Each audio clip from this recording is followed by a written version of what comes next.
So growing up, guys, I was a bit of a pyromaniac. Don't know if anybody else has a fetish with fire, but I did growing up, still do. I remember as a small child pouring gas on our driveway just to see how large of a circle it would kind of make, and then lighting that gas on fire to see how bright it would burn. And it was just for fun. And I don't remember how old I was, but I loved doing that. And of course, then I figured, the front yard's probably too visual, too many people to see. So let's burn the back patio, see how that works. And that was one of the episodes. Of course, I loved also all sorts of fireworks. I was drawn to fireworks. I remember my friends and we'd build bazookas out of PVC. And we'd form these bazookas, put a back end to them, and then we'd go buy a bunch of bottle rockets. And we would actually take them and light them and shoot them at each other. No protective gear, no goggles. It was just like we were living, breathing army guys shooting bottle rockets at each other. My favorite, though, pyro moment was when I was maybe 12 or 13. I had an old remote control car, and it was kind of on its last leg, and I thought, I'd really like to just start this thing on fire and see how far I can drive it up the road until it stops. And so I poured gas on it and got it going. It made it for a little while until it stopped in front of my neighbor's house. And I think I really wanted to just see his reaction. And really it stopped because the tires literally were burnt rubber and it stuck to the ground. And that was the end of that. It was somewhere in one of those pyro episodes that I think my dad saw and realized I probably should teach him some good habits around fire. And that would come in time. I think most of us as men have some sort of fetish with fire. And, I don't know what that's about. Is it just about the fire? Or is it about building the fire, actually putting it together? Or maybe the fact that we've got this caveman DNA in all of us that just wants to build fire. What I've been puzzled by, though, in life is this. How we can actually have this passion or obsession with fire, like with real fire, but at times we lack the ability to keep the flame burning in our own marriage. For those of you who are married, I want to ask you some questions. When was the last time that you dated your wife? Just went out on a date. When was the last time that maybe you took a walk or a run or a bike ride? And for those who have kids, without kids. When was the last time that you bought a gift or something for your wife that was not on her anniversary or not on her birthday? And of course, you'd have to remember those dates first. Or how about the time you gave your wife a back rub or a kiss with no ulterior motives? What's gotten in the way for you? What excuses are you still making? Now, you might be thinking, okay, Chad, you just don't understand. You see, in my life, the flame between my wife and I, it's simply gone out. The spark, it's not there anymore. If that's you today, I have another question for you. Who pissed on the fire? Really, think of it. It's, I think, humanly impossible for a woman to do that, or, it would at least be an acrobatic feat of God for a woman to do that. I really believe that you and I only have the ability to do that to a fire. So who's responsible for that spark going out? Really, what part do you need to own? Growing up, as I mentioned, I loved fire, and we had a log-burning fireplace at our house. They don't seem to make them too often nowadays, but we had one. And I remember my dad taking time to teach me how to build a fire. He taught me about setting up the kindling, the extra dry pieces, small pieces as the base. And you'd spread them out enough so that there was air and room to breathe. And then you'd stack a few logs on top of that, so once they caught, they burned for a while. But you needed then the paper to crumple that up, and not too tight because then the oxygen doesn't get in, but not too loose because it burns and goes out like that. He taught me exactly how to kind of tighten up the paper and stick enough underneath to get it going. But the real key for me was the draft, where it took me one time of not opening the back door or leaving the hamper closed to realize that, oh yeah, you do need to create a draft to get the smoke to go somewhere. And so I learned the hard way, but eventually he told me about opening the back door or a window, and then you light that first piece of paper and you hold it up to the draft, and it catches and it goes up the chimney. And then you light the rest of the fire, and the next thing you know, it's burning bright. My dad was really good at teaching me all those things to set it up, but he told me about this. He said that once you get the fire going, Chad, it takes someone to watch it and keep putting wood on the fire to keep it burning. My dad made sure I knew that a fire will not continue to burn unless someone tends to it. Did you catch that? A fire is not going to continue to burn unless someone tends to it. For those of you who are sitting here today, or if you're viewing this in a live stream, and you feel like your fire has gone out, or it's been waning, it's starting to go out in your marriage, I want to encourage you in this. It's time to start building the fire again. And you know what? It's not impossible to do, gentlemen. But you need to make your marriage a priority. It has to become a priority, and you need to start building that fire again. I want to suggest to you kind of 5 steps that I would recommend towards rekindling or rebuilding that fire in your marriages for those who are married.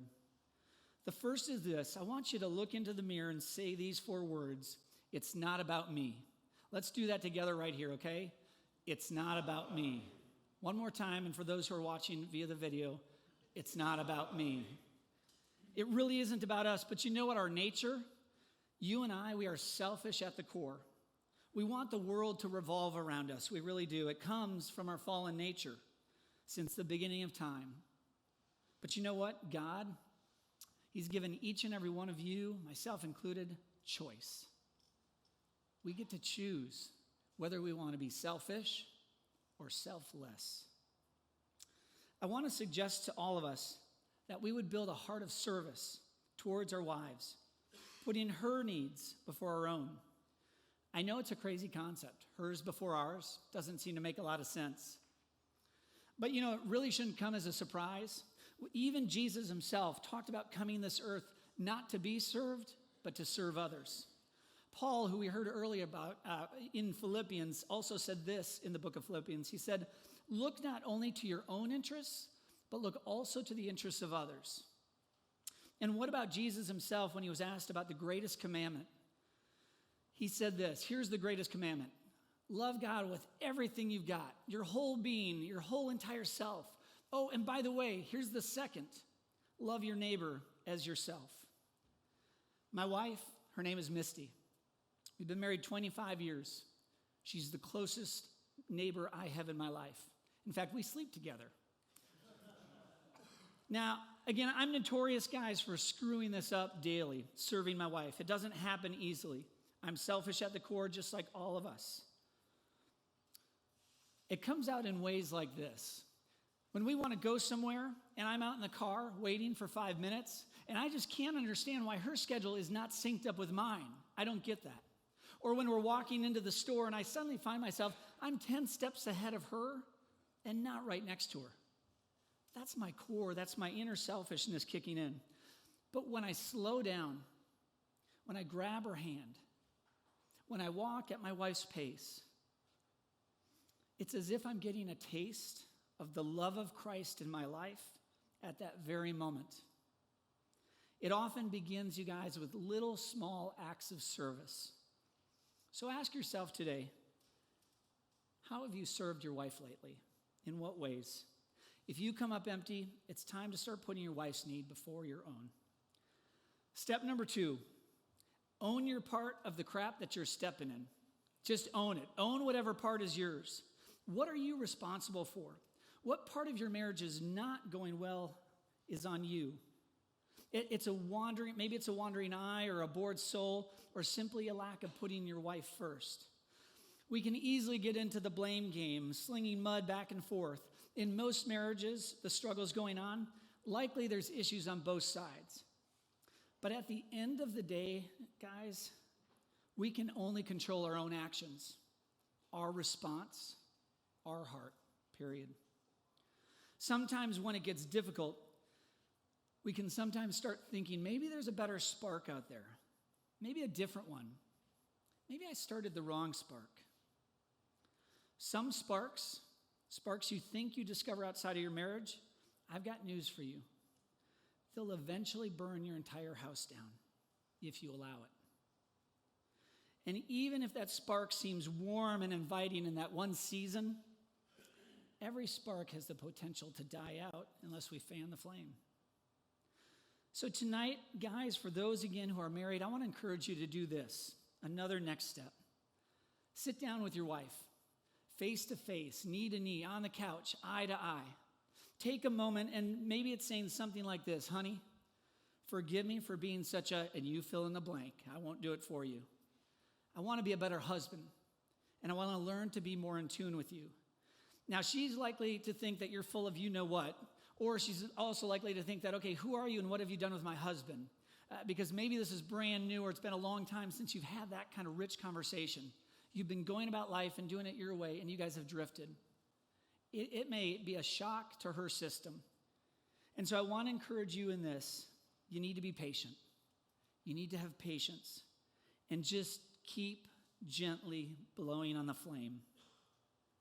It will catch if you stick with it. And what's the posture when we're trying to start a fire that we take to blow on the flame? It's a posture like this, getting down on a knee, going low. It's a posture of humility. And we blow on that flame with love. We blow on that flame with respect. We blow on that flame with kindness. We blow on that flame with love. Take that posture tonight with your spouse. The third next step would be this: cultivate a connection with your wife. Cultivate a connection with your wife. To cultivate something takes time. If you've been distant from your spouse for a while now, it's going to take a longer cultivation process. But I guarantee it is so worth the investment. I often share with couples during marriage coaching sessions that women are like crock pots and men are like microwave ovens. And that ranges from intimacy and sex to just time and conversation. We're just wired differently. Right off the bat, you can see the issue that's at hand. But to be a good husband means you need to slow down the cooking process sometimes. Every once in a while, slow the cooking process down. Again, you'll likely need to start blowing on that spark ever so slowly, especially if you've not been taking care of that flame. Heck, you may even have to completely start over by rebuilding the fire and starting from scratch. I recently heard this story, a true story, about a couple that had a horrible marriage. I mean, it was awful. It was doomed to fail. They fought. They argued. They hated being with each other. A few days after their divorce was final, the husband called up the ex-wife at that time and said, hey, can we go grab lunch? A few weeks later, he asked for a second lunch. A few weeks after that, they did a third lunch together and a fourth. In less than a year, but almost a year, they got remarried.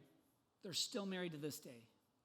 If you're at that place and maybe you've gone to that side where it's, you know what, it's already gone, it's over, it's never too late.